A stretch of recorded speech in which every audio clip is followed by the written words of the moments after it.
I'm an idiot. Good point.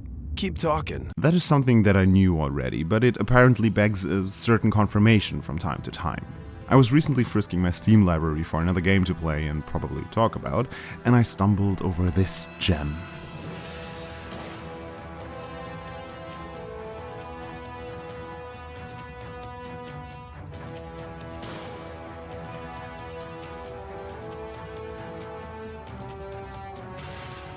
And suddenly I remembered. This was the game that scared me shitless back when I was 11 or 12. I remember how surprised I was to suddenly be fighting against some mutants instead of just mercenaries.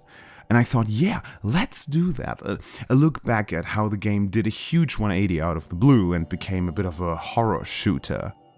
And so I did, and questioned my sanity. The game is full of references to the mutants from the very beginning, the very first cutscenes. You can see that there are monsters in this game. How the fuck did I miss that? Look at this, and this, and this. Was I dumb? Am I dumb?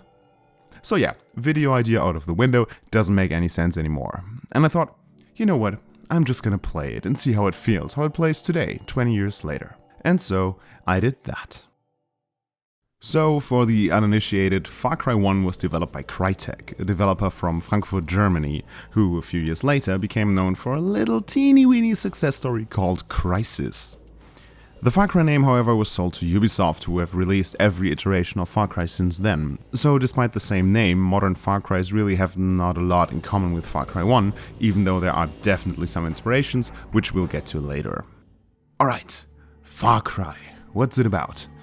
We are Jack Carver, ex-Marine, who has retired from the force and makes a living by offering boat tours in Micronesia. Valerie Constantine, a journalist, asks Jack to drive out to some unmapped islands where she wants to take pictures of Japanese World War II ruins.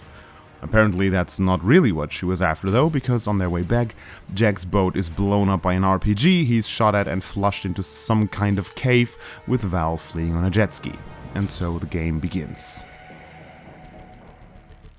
Far Cry is a first-person shooter through and through. You have a minimap, binoculars, gotta pick up health items and armor, ammunition, and of course, guns. The game has 12 mobile guns from P90s over M4s to specialized ARs and a sniper rifle. Finding ammo for them really wasn't a problem on normal difficulty, but I did have my issues with health and armor items from time to time. As basic as its FPS formula might be, especially for the time, it was quite impressive. You have a detection meter next to your map, which allows you to control how well hidden you are and therefore how stealthily you want to play. You can enter confrontations guns blazing, or stay hidden in the vegetation and try to sneak your way towards the next goal. And the goals in this game are, when abstracted, quite simple. Make thing go boom. The whole game is just bonkers. As I said, my first idea for this video was to talk about the mutants. So yeah, there are mutants in this game. The crazy genius Dr. Krieger has been working on mutating different animals for quite a while by the time the game starts. And obviously, as Jack blows up the communications center, most of the mutants escape, now roaming parts of the atoll freely. And back in the day, that was a really cool concept. Most games had and have just the enemies and different kinds of them, but Far Cry has 3 factions that actually want to fight each other and not only the protagonist, which opens up a huge variety of playstyles. Do I let the soldiers kill the mutants? Do I help the mutants against the soldiers? Do I stick to the shadows and wait for it all to blow over? Or do I paraglide in there, guns blazing, and blow shit up? And while the AI isn't all that incredible, obviously, especially not by today's standards, it is quite good for the time, even though it seems to have a built-in wall hack, which actually made me skip the last fight, or rather the precursor to the last fight, because I was being spammed with RPGs by enemies which shouldn't have been able to see me, which made this part basically impossible. The game itself, in a technical sense, is also over the top. Even today, especially in a certain radius around the player, the game looks just good. Really good. A 20-year-old game looks like this. When you first get out of that starting bunk, that first look into the bay with the huts and the plants, it is as iconic as it is gorgeous, and very reminiscent of that one scene in Crysis. And there's a simple reason why. crytek are mad lads. Let me cite the German Wikipedia article for FarCry real quick.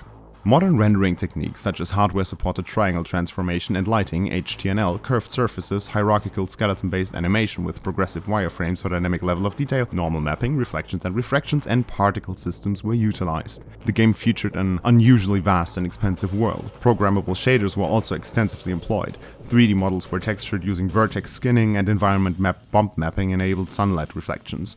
Later, support for Shader Model 3 was added, along with significantly improved lighting through high dynamic range. So FarCry really started what Crysis popularized later on. Crytek's ability and ambition to go to the limit and beyond with their games, especially when it comes to graphics. So much so that even glancing in the direction of some Steam made my FPS drop to single digits and even made it crash at times. But that surely won't be a problem for the volcano level where there won't be any oh fuck.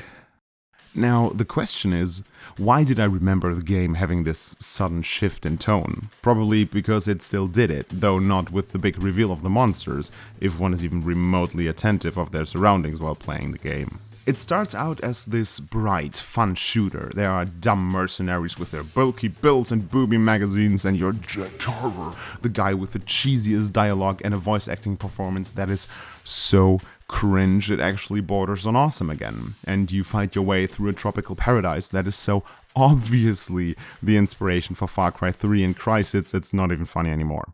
And that's a cool mechanic, as time progresses throughout the events of the story and we get to the late evening, the monsters are revealed to us. We fight through the night, through dark, really creepy tunnels, moonlit forests and so on, as we reach the morning, and you think, I made it. But you didn't. Not at all, actually. There were several times where I thought, yes, this is it. This must be the last level. Now I'm gonna kill the big bad guy. But then there's more, another place to go, another tower to blow up, more Trigens and mercenaries to kill. And I gotta say, it became a bit tedious after a while.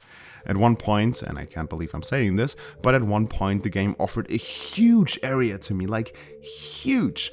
And I thought to myself, seriously? Now? I am not interested.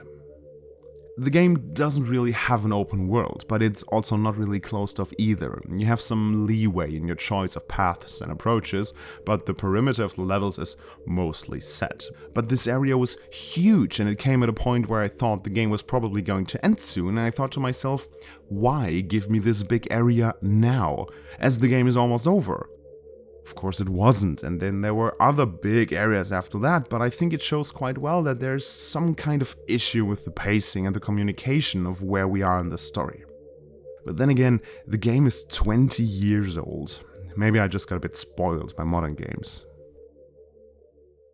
Alright, monsters, Trigens, whatever. While the mercenaries are just your average run-of-the-mill baddies, the Trigens are bizarre. The general idea of an island of human-animal hybrid monsters was probably taken from H.G. Wells's The Island of Dr. Moreau. They have quite the variety in their design, ranging from ape-based to, less hairy ape-based. To me personally, the faster Trigens always work better for the horror parts of the atmosphere because they are so unpredictable, while the tanks are obviously also quite fun in big battles. There aren't too many different Trigens, excluding the boss there are only 5 variants, but they suffice. The idea of the whole game is that Krieger's experiments are still well underway, and you can see that in the laboratories and research centers, so having a huge variety of Trigens roaming the islands wouldn't really make any sense. There's the small chimp-like fast one, the big gorilla-like fast one, the jumping one that's kinda human, the invisible one that you can only see through your need glasses, that's kinda cool actually, and the tank in armed and unarmed variety. And they look distinct. The mid-2000s graphics really give them a special look that almost makes them look more horrifying than any modern-day monster. What I want to say is the Trigens are really creative. They are, at least from what I've seen, one of a kind and pretty much exactly what I would expect from Crytek.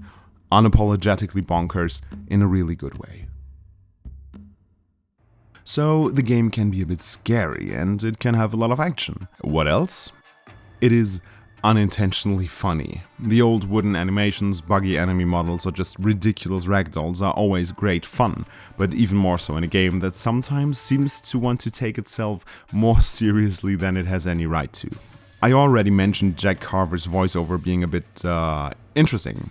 Peter Thies did the voice work for Carver, and while I have no intention of shitting on the very hard and creatively and physically demanding job of a voice actor, it is very fitting that for the Canadian German-produced Far Cry movie they chose a lot of German actors. Because German acting, and especially voice acting, is exactly what Carver is doing in the game. Over the top, matter-of-fact delivery, no nuance, and no regard for situational awareness. Do whatever you want, but as soon as we get a signal out, I'm done. I'm not even getting paid for this crap. And the fact that for Carver they used Til Schweiger, who has mostly become a laughingstock of the German movie industry lately, is just the cherry on top, really. But he looks the part at least. But good lord, was Udo Kier ever a great choice for Krieger. Seriously, look at him. He's perfect. Nothing but respect for my king, Udo Kier. This game is one of the classics. Yes, it has bugs, yes, it's cheesy, yes, there obviously had to be a shower scene with Val in it because, well, it's the rules or something, but it is unapologetically 2004 and that's what I enjoy most about it. It's fun, it's creative, and it laid out the path for Crysis and later Far Cry titles, which are among the most loved IPs out there. So if you ever thought about playing it, go ahead. I used the Far Cry Advanced version mod, which fixed a lot of issues for me and adds quality of life improvements, and you should too. I will link it down in the description. Thanks for watching.